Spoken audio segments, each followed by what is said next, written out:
ในเดือนที่ผ่านมานั้นเนาะท่านเคยให้ความประสงค์ของพวกเราแขวงพงศรีสรุปโครงการจดทะเบียนและสถิติพลเมืองประจำปี 2024 เพื่อให้พลเมืองลาวทุกคนต้องได้สวมใช้การบริการของระบบจดทะเบียนและสถิติพลเมืองแบบออนไลน์หรืออิเล็กทรอนิกส์อย่างทั่วถึงและมีประสิทธิภาพซึ่งเป็นการอำนวยความสะดวกให้แก่การปฏิบัติสิทธิและผลประโยชน์ของพลเมืองการสนับสนุนการปกครองที่ดีและเป้าหมายการพัฒนาแบบยืนยงนั้นในวันที่ 18 มีนา 2025 นี้ที่ห้องประชุมชั้น 3 สำนักงานปกครองแขวง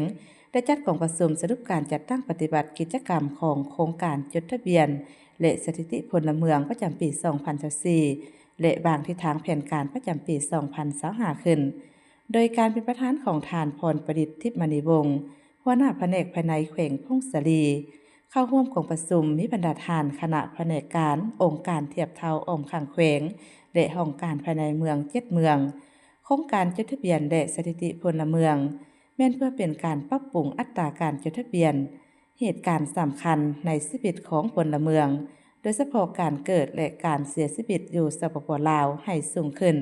เป้ารวมบ่เฉพาะปรับปรุงอัตราการจดทะเบียนการเกิดและการเสียชีวิตอยู่แขวงพงศรีให้สูงขึ้นโดยการใช้ระบบข้อมูลพลเมืองอิเล็กทรอนิกส์ที่ทันสมัยสะดวกและว่องไวซึ่งปัจจุบันทั่วแขวงพงศรีมีจำนวน 46,961 ครอบครัว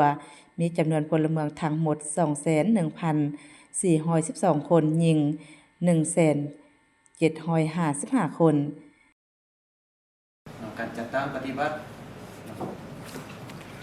จดทะเบียน